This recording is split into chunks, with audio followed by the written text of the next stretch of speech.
மாணவர்களே வணக்கம். இன்னைக்கு அயனி சமநிலை பாடத்தில் இருக்கிற ஒரு மதிப்பெண் வினாக்கள் ஒரு 12 வினாக்கள் பார்க்கலாம். இதெல்லாம் கொஞ்சம் பெருசா இருக்கும், சரியா? ரொம்ப முக்கியம். நீட்ல கூட உங்களுக்கு கேட்கலாம். 12 கேள்வி மட்டும் பார்க்கலாம். ஃபர்ஸ்ட் கேள்வி பாருங்க. Ag2 C2O4 சில்வர் ஆக்சலேட்னு பேரு. இன் தெவிட்டிய கரைசலில் உள்ள சில்வர் அயனியின் செறிவு கொடுத்துட்டாங்க. அதாவது சில்வர் ஆக்சலேட்ல சில்வர் தெவிட்டிய கரைசலில் உள்ள சில்வர் அயனியின் செறிவு 2.24 10⁻⁻⁴ மோல் லிட்டர் -1 கொடுத்துட்டாங்க. எனில் Ag2C2O4 இன் கரைதிறன் பெருக்க மதிப்பு KSP மதிப்பு என்ன அப்படின்னு கேட்கிறாங்க, சரியா? சரி, இப்போ Ag2C2O4 குறைவான கரைதிறன் கொண்ட உப்பு, சரியா? எப்படி இது பிரிக்கடிக்கணும்னா Ag plus 2Ag plus அயனி பிளஸ் C2O4 2- ஆக்சலேட் அயனியை கொடுக்கும். இப்போ இந்த சில்வர் அயனி செறிவு கொடுத்துட்டாங்க. எவ்வளவு? 2.24 10⁻⁻⁴. இப்போ ஆக்சலேட் அயனி செறிவு நல்லா கவனிக்கணும். இது எப்படின்னா சில்வர் அயனி செறிவுல பாதி தான். இது 2 மோல்ல இது 1 மோல் தான் இருக்கு. அப்போ இந்த செறிவுல பாதி. அப்போ 2.24 10⁻⁻⁴ பை எவ்வளவு? 2. கற்பனை வரும் 1.12 10⁻⁻⁴. இதனுடைய செறிவு தெரிஞ்சிச்சு. இப்போ KSP அப்படின்னா கரைதிறன் பெருக்க மதிப்புனா சில்வர் அயனி செறிவு இந்த ஹோல் ஸ்கொயர் பண்ணோம். ஆக்சலேட் அயனி C2O4 2- அயனி. ஓகே, இதோட செறிவு எவ்வளவு? 2.24 10⁻⁻⁴ the whole square. இதோட செறிவு எவ்வளவு? 1.12 10⁻⁻⁴. இதை நீங்க சிம்பிளிஃபை பண்ணினா நல்லா கவனிக்கணும். இதை சிம்பிளிஃபை பண்ணா உங்களுக்கு என்ன ஆன்சர் வரும்னா, சரியா? நல்லா கவனிக்கணும். மூணாவது ஆப்ஷன், சாரி நாலாவது ஆப்ஷன் பார்த்தீங்கன்னா நாலாவது ஆப்ஷன் 5.619 10⁻⁻12 மோல் 3 லிட்டர் -3. இந்த ஆன்சர் 5.6. ஓகே, ஒரு நிமிஷம் செக் பண்ணிக்கலாம்.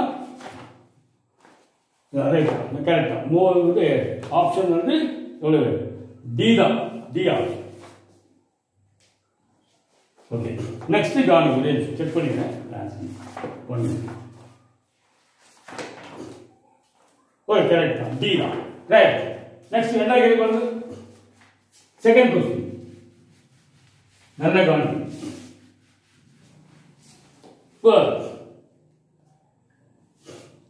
வெவ்வேறு செறிவுகளை கொண்ட NaOH மற்றும் HCl கரைசல்களை வெவ்வேறு கனளவில் கலந்து பின்வரும் கரைசல்கள் தயாரிக்கப்பட்டன.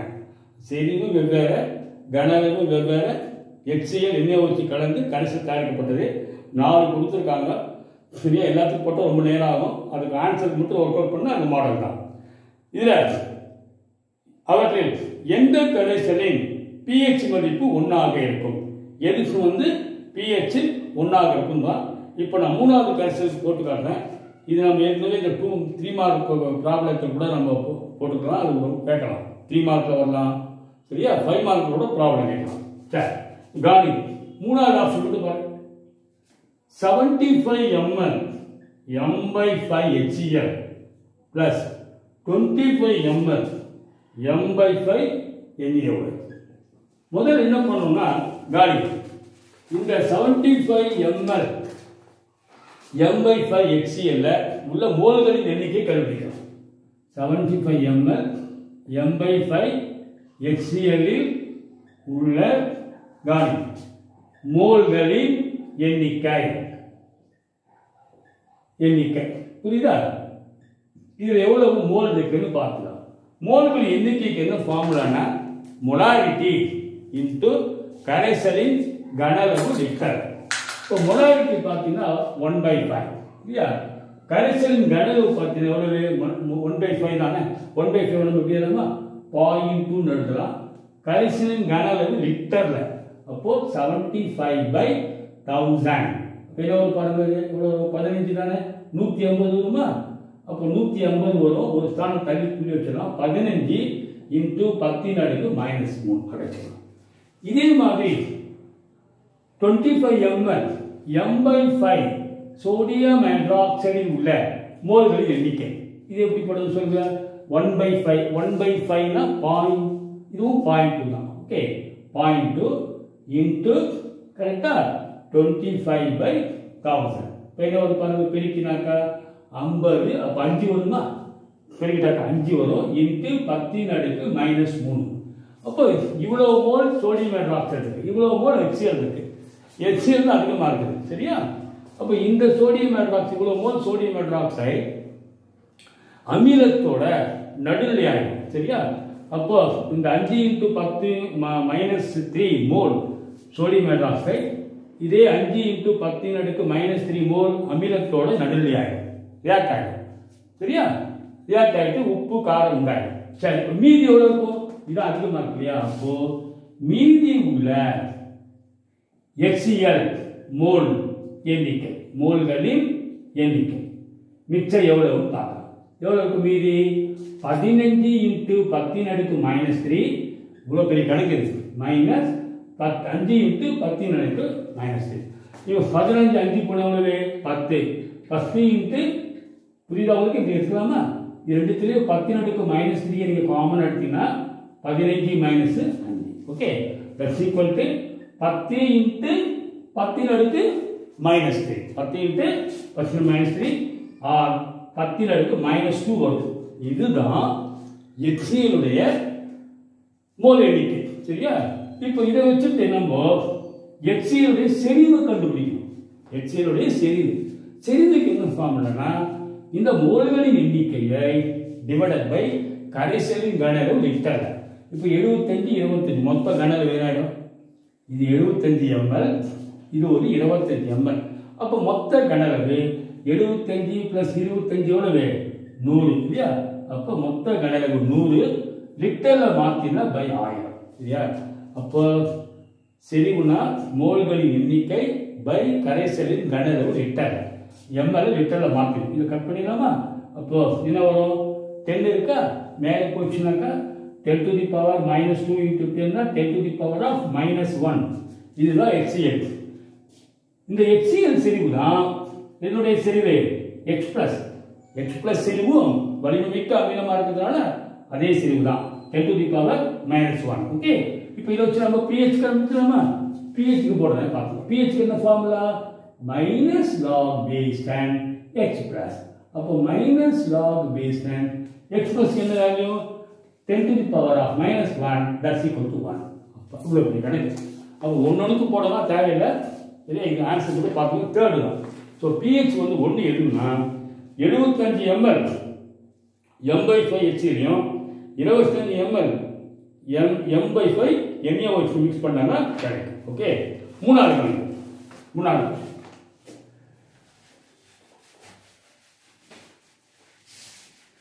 மூணாவது சொன்னாங்க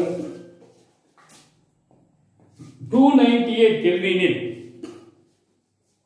நல்ல கணக்கு 298 கெல்வினில் பேரியம் சல்பேட்டின் கரைதிறன் கொடுத்துட்டாங்க பேரியம் சல்பேட்டினுடைய கரைதிறன் கொடுத்தாச்சு சரியா சாலிபிலிட்டி எப்படின்னா எப்படி பிரியுது பேரியம் அயனி பிளஸ் சல்பேட் அயனி இதனுடைய கரைதிறன் கொடுத்துட்டாங்க 2.42 10 அடுக்கு -3 கிராம் per லிட்டர் எனில் அதனுடைய கரைதிறன் பெருக்க மதிப்பு கேட்கிறான் KSP கேட்கிறான் நான் வச்சுக்கணும் KSP பேரியம் சல்பேட்டின் மோலார் நிறை கொடுத்துருக்காங்க 233 கிராம் மோல் இப்போ பேரியம் சல்பேட்டினுடைய கரைதிறன் பெருக்க மதிப்பு என்ன ஃபார்முலா பேரியம் அயனி செறிவு பிளஸ் என்னது சல்பேட் அயனியினுடைய செறிவு ஓகே காணி இது வந்து நம்ம S ன்னு வச்சுக்கலாம் அப்போ இது S ன்னு சொல்லுங்க இதுவும் S தான் அப்போ KSP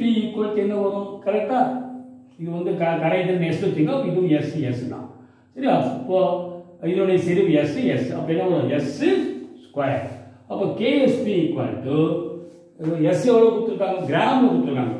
2.42 10 அடுக்கு -3 இது கிராம் per லிட்டர்ல ரேட்டா ஹோல் ஸ்கொயர்.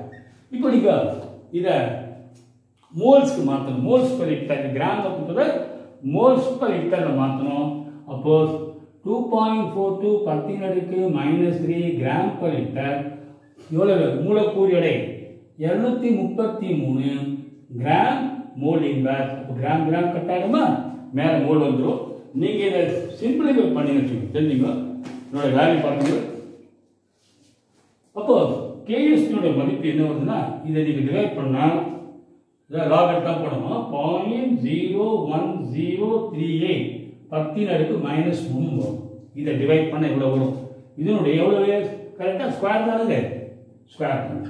ஸ்கொயர் பண்ணா நீங்க 1.077 10 அடுக்கு -10 வரும். ஸோ என்ன ஆன்சர் இருக்கு, ஆப்ஷன் சி மூணாவது. 1.77 -10 அடுக்கு -10 கரெக்டா, -10 வரும். Option C mole square litre minus option C. அடுத்து நாலாவது கேள்வி, மிக மிக முக்கியம். நிறைய தடவை நீட்ல இந்த கொஸ்டினே கேட்டிருக்காங்க, இந்த மாடல் கேட்பாங்க, ரொம்ப இம்பார்ட்டன்ட். 4th கொஸ்டின் நல்லா கவனிங்க, நல்லா கவனிங்க. இப்போ தெவிட்டிய கால்சியம் ஹைட்ராக்சைடு கரைசலின் pH மதிப்பு 9. கால்சியம் ஹைட்ராக்சைடு கரைசல் கொடுத்துருக்காங்க, இதனுடைய pH வந்து 9. எனில் கால்சியம் ஹைட்ராக்சைடின் கரைதிறன் பெருக்க மதிப்பு, அதாவது KSP என்னன்னு கேட்கிறாங்க. ஸோ மிக மிக முக்கியம், எப்படி போறன்னு பாருங்க. இப்போ கால்சியம் ஹைட்ராக்சைடினுடைய pH கொடுத்துருக்காங்க, சரியா? முதல்ல pH எவ்வளவு 9 கொடுத்தாங்க. கால்சியம் ஹைட்ராக்சைடு வந்து காரம், சரியா? அப்போ POH கண்டுபிடிக்கணும். POHனா 14 - 9 எவ்வளவு வரும், 5. POH தெரிஞ்சு போச்சு. உங்களுக்கு POH என்ன formula, POH equal to minus log base 10 என்ன வரும், OH minus. ஓகே, இப்போ POH equal 5 தானே, minus log base 10 OH minus equal to எவ்வளவு 5. ஓகே, அப்போ log base 10 OH minus புரியுதா, இந்த மைனஸ் அங்க போயிடும், equal to -5. அப்போ log base 10 OH minus equal to இதை நம்ம 5 bar எழுதுறோம், தெரியும் 5 bar 0. அப்போ OH minus செறிவுனா இதனுடைய எதிர்மடங்கு. 5 bar என்ன வரும்னா 1 × 10⁻⁻5. இதுதான் OH minus செறிவு தெரிஞ்சு போச்சு. புரிஞ்சுதா, கிளீனா கவனிக்க. முதல்ல pH இருந்து POH கண்டுபிடிச்சிடும், POH இருந்து ஹைட்ராக்சைடு செறிவை கண்டுபிடிச்சிடும். ஓகே, இப்போ KSP கேட்கலாம், கவனிக்க. கால்சியம் ஹைட்ராக்சைடு இது எப்படி உங்களுக்கு பிரியுது, கால்சியம் அயனி வலிமை, அதாவது நீர்ல இருந்து சிறிதளவு தான் கரையும். கால்சியம் அயனி பிளஸ் ஹைட்ராக்சைடு அயனி, 2 ஹைட்ராக்சைடு அயனி, சரியா? இப்போ கவனிக்க, இது S னு வச்சுக்கோ, இது S எத்தனை S 2S. இப்போ ஹைட்ராக்சைடு அயனி செறி எவ்வளவுனா 1 × 10⁻⁻5. அப்ப இதனுடைய செறி வந்து ஓகே. அப்ப கால்சியம் அயனி செறி என்ன இருக்கும், ஓகே KSP கேட்கறான். அப்ப இந்த செறிவும் தெரியணும், இதுவும் தெரியணும் இல்லையா? சாரி, அதாவது இதனுடைய கரைதிறன் தெரிஞ்சிருக்குது, இப்போ இதனுடைய கரைதிறன் தெரியணும். ஓகே, நல்லா கவனிங்க. சரி, இப்போ கால்சியம் அயனினா இந்த செறிவுல பாதி தானே, இது 2 மோல், இது 1 மோல் தான் இருக்கு. அப்போ 1 × 10⁻⁵/2 அவ்வளவுதான். இப்போ KSP கரைதிறன் பெருக்கம் என்ன ஃபார்முலா, கால்சியம் அயனி செறிவு into ஹைட்ராக்சைடு அயனி செறிவினுடைய ஸ்கொயர். சொல்லுங்க, கால்சியம் அயனி என்ன வரும், 1 × 10⁻⁵/2. ஹைட்ராக்சைடு என்ன வரும், 1 × 10⁻⁻5. ஸோ இதை சிம்பிளிஃபை பண்ணா நல்லா கவனிங்க. கரெக்டா, ரைட். இப்போ என்ன வந்து பாருங்க, இது ஸ்கொயர் ஸ்கொயர் தானே. ஓகே, அப்போ என்ன பாருங்க, 10⁻−10 இது ஒரு -5 தட்ஸ் ஈக்குவல் டு 10⁻−15 1/2. ஓகே, அப்போ என்னன்னா 1/2 0.5 × 10⁻⁻15. இதுதான் KSP. அப்போ நாலாவதுக்கு answer option A. Option A தான் ரைட். ஸோ முக்கியமான கொஸ்டின் இது. கிளீனாக சொல்லிட்டேன். ஹைட்ராக்சைடு கண்டுபிடிச்சோம். அப்போ இது செறிவு தெரியும். இது வந்து இதில் பாதி. அப்புறம் நம்ம KSPயை கண்டுபிடிக்கணும். அஞ்சாவது கொஸ்டின் பாருங்க. காரணம் அஞ்சாவது question.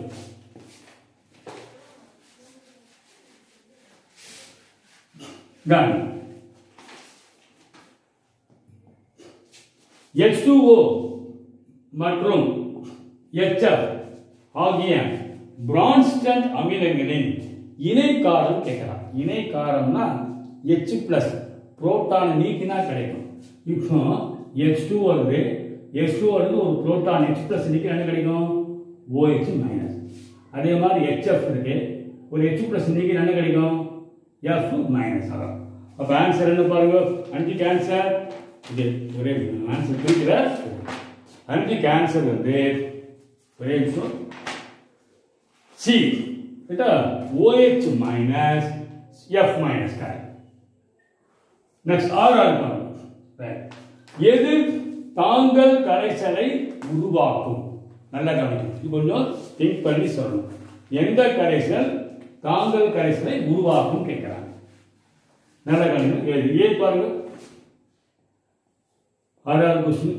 25 ml 0.1 m acetic acid K 25 ml 0.1 m இது சோடியம் ஹைட்ராக்சைடு.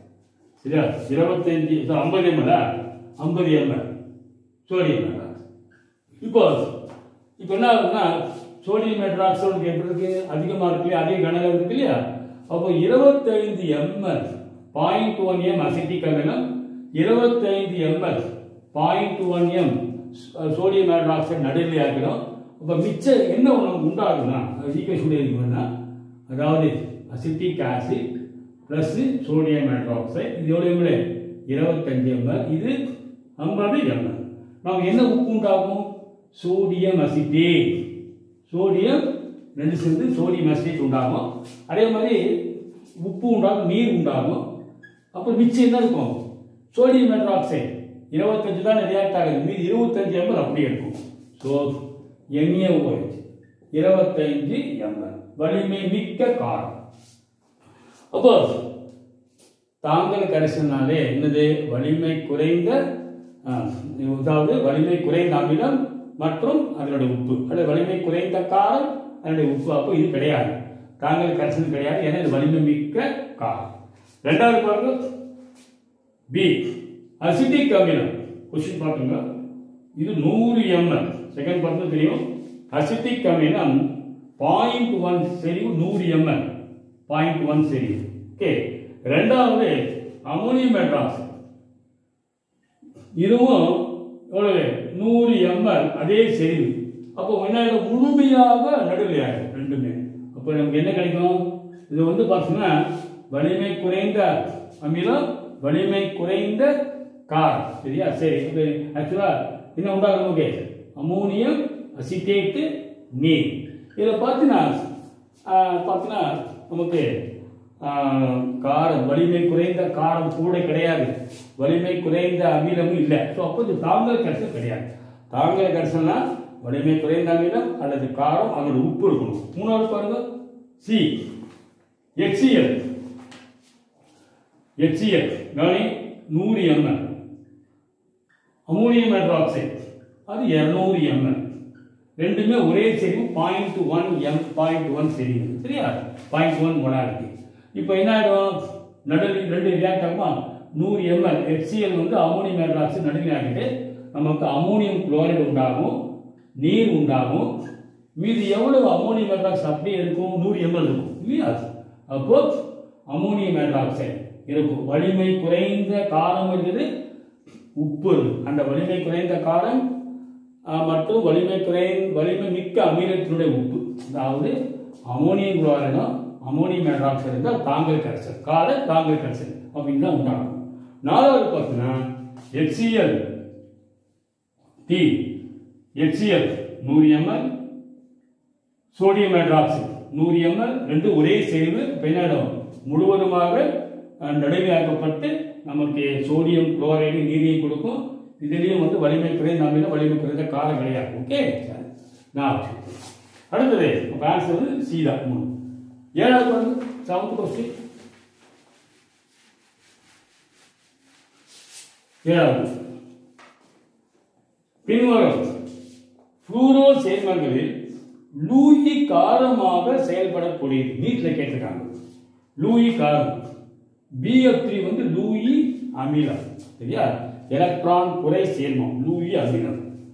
பாஸ்பரஸ் ட்ரைஃப்ளூரைடு இது லூயி காரம். ஏன்னா இதுல தனித்த ஜோடி எலக்ட்ரான் இருக்கும். சரியா? CF4 இதுவும் கிடையாது. சரியா? லூயி காரம் கிடையாது.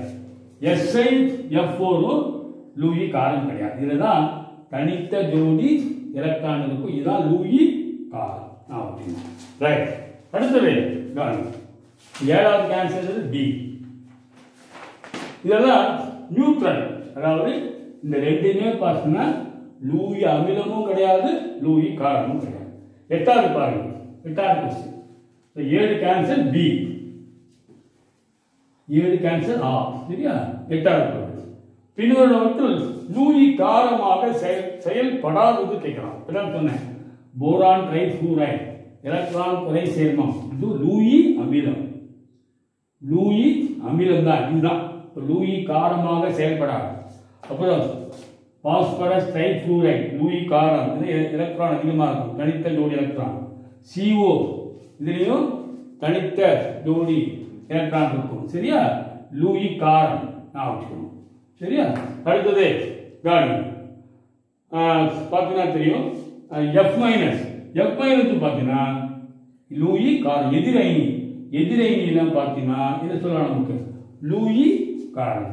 அப்ப லூயி காரமாக செயல்படாதது DF3. 9வது கொஸ்டின் பாருங்க. முடிச்சதா? 9 பின்வரும் காரங்களின் கார வலிமையின் இறங்கு வரிசை கேட்கலாம். இப்போ காரம் கொடுத்துருக்காங்க.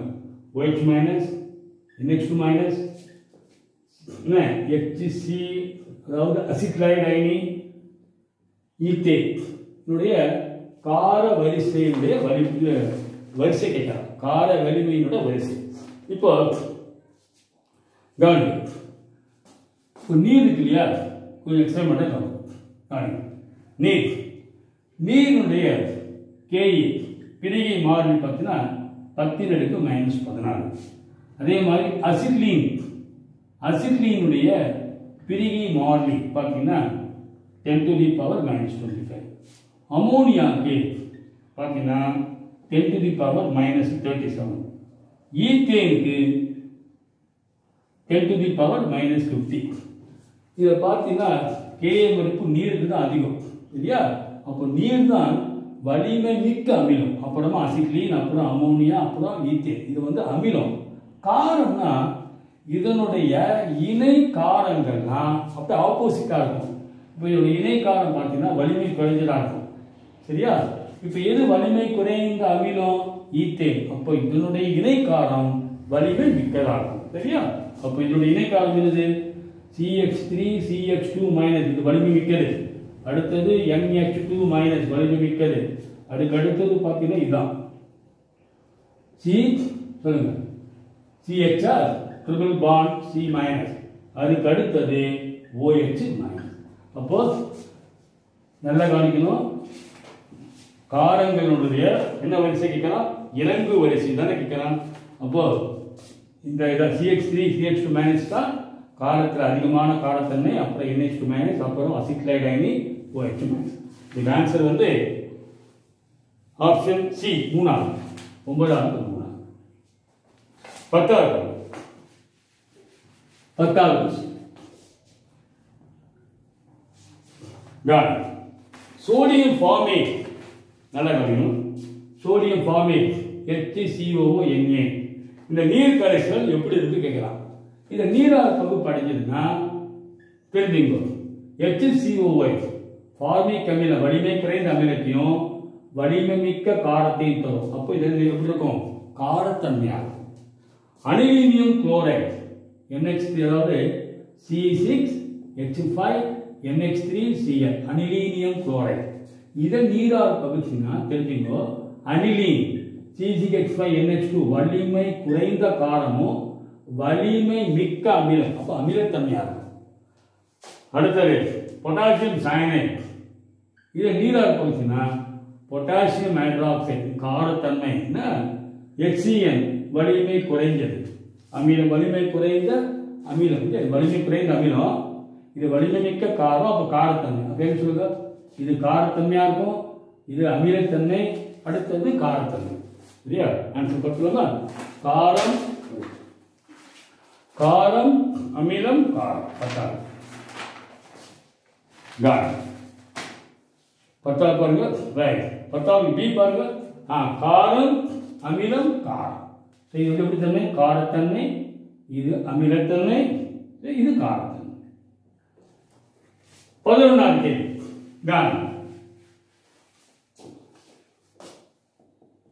0.1 m செறிவுடைய நீரிய பிரிடின் முன்னிலையில் பிரிடின் அயனியை உருவாக்கக்கூடிய பிரிடின் மூலக்கூறுகளின் சதவீதம் கேட்கிறோம். அதாவது செறிவு குத்துதான். செறிவு 0.1 m. சரியா? அப்புறம் பிரிடினின் அயனியை உருவாக்கக்கூடிய பிரிடினின் சதவீதம் கேட்கிறோம். பாருங்க, பிரிடின் ஃபார்முலா CH5N. என்ன கேட்கலாம்? நீர் கரைசல் தானே. நீர் கரைசல் H2O. பிரிடினுக்கு என்ன ஃபார்முலா? பிரிடினின் அயனி formula C6H5NH plus plus OH minus. சரியா? இப்போ என்ன கேட்கிறேன்னா, பிரிடினின் அயனியை உருவாக்கக்கூடிய பிரிடின் மூலக்கூறுகளின் சதவீதம் கேட்கிறோம். ஆல்பா கேட்கிறோம். ஆல்பாக்கு பிரிகை வீதம் என்ன ஃபார்முலானா? √KB/C. பிரிடின் காரணம். √KB. பிரிடினுடைய பாருங்க KB பிரிகை மாறிலி எவ்வளவு கொடுத்துருக்காங்க? KB வந்து 1.7 × 10⁻⁻⁹ கொடுத்துருக்காங்க. செறிவு கொடுத்துருக்காங்க. சரியா? அப்போ பிரிகை மாறிலி கண்டுபிடிக்கணும். 1.7 × 10⁻⁹ 0.1 கட் பண்ணிடலாமா? இப்போ 1.7 × 10⁻⁻8 ரூட் அடிச்சுன்னா 1.7க்கு 1.31. இது வந்து -4 வருமா? அவ்வளோதான். அப்புறம் சதவீதம் கேட்கலாம். சதவீதம்னா நீ 100 பெருக்கணும். ஆல்பா சதவீதம்னா 100 பெருக்கிட்டீங்கன்னா 1.3 10⁻⁻². சரியா? அப்போ என்ன ஆன்சர் பாருங்க? Option B 0.013 percentage. Right. Next காணி. இது புரிஞ்சுது. செறிவு கூட்டாச்சு, பிரிகை மாறிலி கொடுத்துட்டு, அதாவது பிரிடின் அயனியை உருவாக்கக்கூடிய பிரிடின் மூலக்கூறுகளின் சதவீதம் கேட்கலாம். அப்போ பிரிகை வீதத்தை நீங்க கண்டுபிடிக்கணும். ரைட். லாஸ்ட் கொஸ்டின் 12ஆம். நல்ல காணி.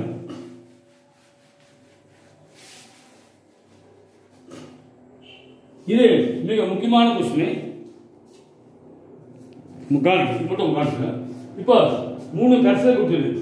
pH1 pH2 pH3. pH1 pH2 pH3. இந்த 3 கரைசல்களை நல்ல சம கனல உள்ள 1 2 3 எனும் pH மதிப்புகளை கொண்ட 3 அமில கரைசல்கள் ஒரு கலவை கலக்கிறோம். சம கனல. சரியா? சம கனல எடுத்துட்டு கலக்கிறோம். கலவையில் உள்ள H+ அயனி செறிவு என்னன்னு கேட்கிறோம்.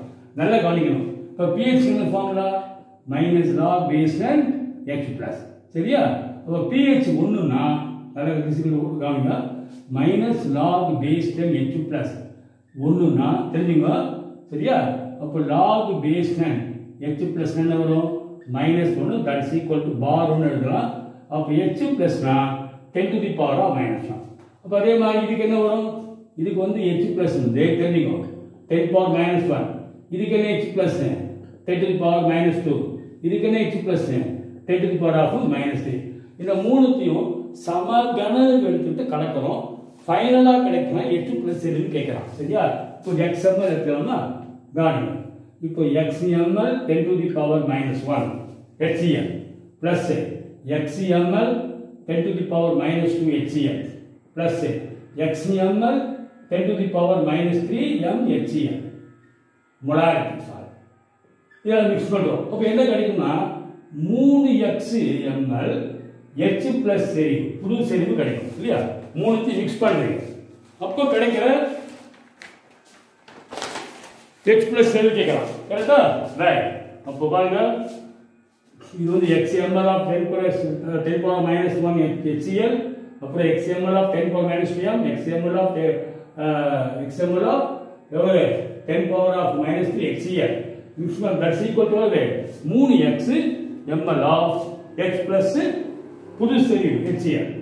சரி இப்போ இது எப்படி கண்டுபிடிக்கணும்னா கவனிங்க H plus equal to இப்போ என்ன காமன் எடுக்கலாம் கவனிங்க எல்லாத்தையும் என்ன காமன் எடுக்கலாம் x எடுத்துலாமா x எடுத்துனா இது 0.1 இது 0.01 இது 0.001 வரும் okay that's equal to 3x H plus so add பண்ணலாம் வரும் பாருங்க 0.111 வரும் that's equal to 3x H plus okay அப்ப x கட் பண்ணிடலாமா அவ்வளவுதான் x கட் பண்ணிடலாம் அப்ப H plus செறிவுனா 0.111 by 3 போட்டீங்கன்னா 3.7 14 minus 2 சரியா இதுக்கு ஆன்சர் வந்து A option A option A திரும்பி வந்து சொல்லிடுறேன் ஓகே இப்போ பார்த்தீங்கன்னா pH வந்து 1 அப்போ H plus என்னது 10 power minus 1 pH என்னதுன்னா H plus 10 power minus 2 3னா 10 power minus 3 இப்படி ஒர்க் பண்ணியிருக்கேன் இப்போ XmL எல்லாமே சம கணம் எடுத்துக்கிறோம் இப்போ மிக்ஸ் பண்ணுறீங்க அப்போ 3x அதாவது 3xml புதுசா H plus செறிவு மாறிடும் இல்லையா சரி x காமன் எடுத்தீங்கன்னா இதுல 10 power minus 1 0.1 இது 0.01 இது 0.001 that's equal to 3x H plus x cut பண்ணிடுங்க அப்ப x plus னா 0.111 by 3 போட்டீங்கன்னா 3.7 to 10 minus 2 okay option A நல்லா கவனிங்க மிச்ச கிளாஸ் மிச்ச क्वेश्चन அப்புறம் பார்க்கலாம்